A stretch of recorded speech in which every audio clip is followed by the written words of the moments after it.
42వ division 6వ రౌండ్లో ఉన్నటువంటి సోదర సోదరిమణులు, తెలుగుదేశం పార్టీ, బీజేపీ, జనసేన కుటుంబ సభ్యులు మీ అందరి ఆశీర్వాదం కోసం మీ ముందుకు విచ్చేసినటువంటి అనంతపురం శాసనసభ అభ్యర్థి దగ్గుపాటి వెంకటేశ్వర ప్రసాద్ గారికి, ఈ కార్యక్రమంలో పాల్గొన్నటువంటి 3 పార్టీల నాయకులందరూ కూడా పేరు పేరున హృదయపూర్వక నమస్కారాలు తెలియజేసుకుంటూ ఈరోజు మీ ముందుకు రావడం జరిగింది. మేమిద్దరు కూడా అనంతపురం పార్లమెంట్ అభ్యర్థిగా అంబికా లక్ష్మణ్ అని చెప్పి నేను, దగ్గుపాటి వెంకట ప్రసాద్ గారు శాసనసభ అభ్యర్థిగా మీ ముందుకు రావడం జరిగింది.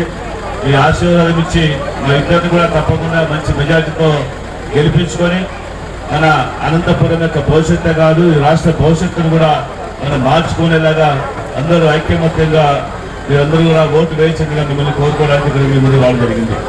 ఇంతకు ముందు చెప్పినట్టుగా అనంతపురం నగరంలో ఇప్పటికే చాలా సమస్యలు మనకి ఎదురవుతున్నాయి. ఈ యొక్క అనంతపురం నగరంలో గతంలో 5 సంవత్సరాల కాలం తెలుగుదేశం పార్టీ పరిపాలన మాత్రమే రోడ్లు కానీ, కాలువలు కానీ లాంటి అభివృద్ధి పనులు వేయడం జరిగింది తప్ప ఈ 5 సంవత్సరాల కాలంలో ఎటువంటి అభివృద్ధి జరగలేదని ప్రతి వార్డులో కూడా చెప్పడం జరుగుతూ ఉంది. మేమిద్దరు కూడా ఒకటే మాట్లాడుకున్నాము, ఈ అనంతపురం నగరాన్ని ఖచ్చితంగా స్మార్ట్ సిటీగా తయారు చేయాలి, మొట్టమొదటిసారిగా అండర్ గ్రౌండ్ డ్రైనేజ్ ఏర్పాటు చేసి రాష్ట్రంలోనే ఒక ఆదర్శవంతమైన అనంతపురం సిటీగా మార్చాలనే ఒక లక్ష్యంతో మేమిద్దరు కూడా మీ ముందుకు రావడం జరుగుతూ ఉంది. దయచేసి గమనించండి, ఈ 5 సంవత్సరాల పరిపాలనలో అనేకమైనటువంటి ఇబ్బందులు ఎదుర్కొని అటు విద్యార్థులు, మహిళలు, రైతులు, ప్రతి ఒక్కరు, ఉద్యోగస్తులు, వ్యాపారస్తులు అందరూ కూడా అనేక సమస్యలతో కొట్టుమిట్టాడుతున్న పరిస్థితి మనం చూస్తూ ఉన్నాం. ఈ రాష్ట్ర పరిస్థితిని చూసిన తర్వాత ఈ రోజు ఎక్కడ తండోపతండాలు అంటే ఏ నియోజకవర్గం వెళ్ళినా, ఏ గ్రామం వెళ్ళినా ముఖ్యంగా మహిళలు, యువకులు బయటకు వచ్చి వాళ్ళ సంపూర్ణ మద్దతును తెలియజేస్తూ మేమందరూ కూడా ఎదురు చూస్తున్నాం, ఎన్నికలు ఎప్పుడు వస్తాయా, ఎప్పుడు తిరిగి చంద్రబాబు ముఖ్యమంత్రిగా చేసుకున్నటువంటి లక్ష్యంతో అందరూ కూడా కలిసి వస్తుండడం జరుగుతూ ఉంది. కాబట్టి దయచేసి మీరందరూ కూడా ఆలోచించండి. ఈ రాష్ట్ర పరిపాలనలో కుంటిపడిపోయి ఈరోజు భారతదేశంలోనే అట్టడుగు స్థాయి గడిపేటువంటి రాష్ట్రాన్ని మిగిలిపోయింది. తిరిగి రాష్ట్రాన్ని మళ్ళీ మనం అగ్రస్థానం తీసుకురావాలంటే మన విజనరీ చంద్రబాబు నాయుడు ముఖ్యమంత్రి చేసుకోవాల్సిన బాధ్యత ఉంది. కాబట్టి దయచేసి అందరూ కూడా ఒక్కసారి గమనించాల్సిన కోరుకుంటాను. అదేవిధంగా మహిళలందరూ కూడా ఈరోజు పెద్దపేట వేసేటువంటి పార్టీగా ముందు నుంచి కూడా తెలుగుదేశం పార్టీ అండదాన్ని అందిస్తూ వస్తూ ఉంది. గతంలో డ్వాక్రా రుణాలు ఇచ్చి భారతదేశంలోనే అత్యధిక రుణాలు ఇచ్చేటువంటి రాష్ట్రంగా చంద్రబాబు గారి పేరు సువర్ణ అక్షరాలతో లిఖించబడింది.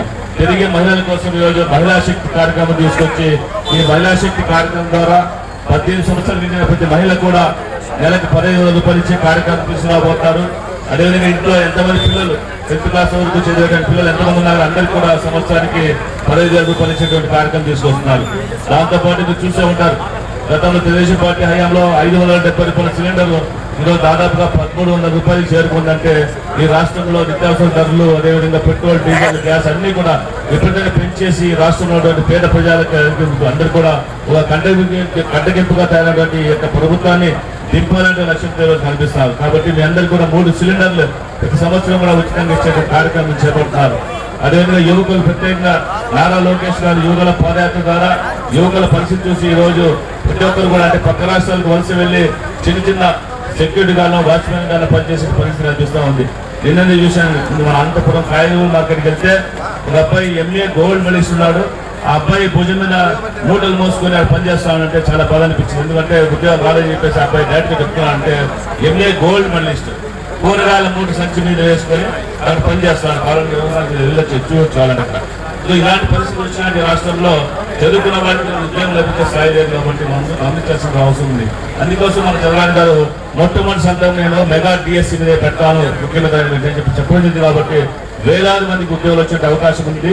అదేవిధంగా బ్యాంక్ లేకపోతే అంటే ఏదైతే ఖాళీలు ఉన్నాయో అన్ని కూడా భర్తీ చేసి ప్రతి ఒక్కరు కూడా ఉద్యోగ అవకాశం కల్పిస్తామని చెప్పడమే కాకుండా ఈ 5 సంవత్సరాల కాలంలో ప్రైవేట్ కంపెనీలు తీసుకొచ్చి, పరిశ్రమ తీసుకొచ్చి 20 లక్షల మందికి ఉద్యోగాలు ఇచ్చేటువంటి కార్యక్రమం కూడా చెప్పడం జరుగుతూ ఉంది. కాబట్టి అన్ని రకాలుగా అందరికీ సహాయ సహకారాలు ఇచ్చేటువంటి ప్రభుత్వం రాబోతుంది. కాబట్టి మనమందరం ఒకటే లక్ష్యంగా భావించి ఈ రాష్ట్రంలో ఉన్నటువంటి ఈ యొక్క అరాచక పరిపాలన అంతమందించే కోసం ప్రతి ఒక్కరు కూడా కృషి చేయాల్సింది కోరుకుంటూ ప్రత్యేకంగా మీకు ఇస్తున్నటువంటి పెద్దపేట ఇస్తున్నటువంటి ఈ స్కీమ్లను చూసిన తర్వాత ఖచ్చితంగా మీరందరూ కూడా చంద్రబాబు గారు ముఖ్యమంత్రిగా చేసుకోవాల్సిన ఆవశ్యకతను తెలియజేసుకుంటూ ఈరోజు మీ మధ్యలో మాట్లాడే అవకాశం ఇచ్చినటువంటి ఈ వార్డు సోదర సోదరులందరూ కూడా పేరు పేరున నాకు హృదయపూర్వక నమస్కారం తెలియజేసుకుంటాను. ఎందుకంటే ఈరోజు మీ ముందుకి మన యువకుడు దగ్గపాటి వెంకటేష్ ప్రసాద్ వచ్చారు. ఆయన ఆల్రెడీ ఒక ఇండస్ట్రీస్ గా ఉన్నారు, ఒక ఫార్మా కంపెనీ పెట్టారు. దాదాపు 500 మందికి ఈరోజు నెల ఉద్యోగులు ఇచ్చే స్థాయిలో ఉన్నాడు. కాబట్టి అతను అలాంటి వాళ్ళని గెలిపించుకుంటే ఇంకా కొన్ని వేల ఉద్యోగాలు సృష్టించి ఇంకా పరిశ్రమలు తీసుకొచ్చి మన ప్రాంతానికి యువకులకి న్యాయం చేసేటువంటి బాధ్యత తీసుకుంటాడు. అదేవిధంగా ఎక్కడ అక్రమ అవినీతి అలాంటి పేరు లేనటువంటి వ్యక్తి కాబట్టి ఒక మంచి వ్యక్తి, మంచి ఒక స్నేహశీలి, తప్పకుండా మన ప్రాంతానికి ఒక ఆదర్శవంతమైనటువంటి మనిషిగా మన ఎమ్మెల్యేగా మీ ముందుకు రాబోతున్నారు. కాబట్టి ఇలాంటి వ్యక్తిని గెలిపించుకుంటే తప్పకుండా అనంతపురం కూడా బాగుపడుతుందని చెప్పేసి నేను తెలియజేసుకుంటూ ఈరోజు మీ అందరికీ కూడా ధన్యవాదాలు చేసుకుంటూ ముగిస్తాను. జై చంద్రబాబు నాయుడు, జై పవన్, జై బాలయ్య.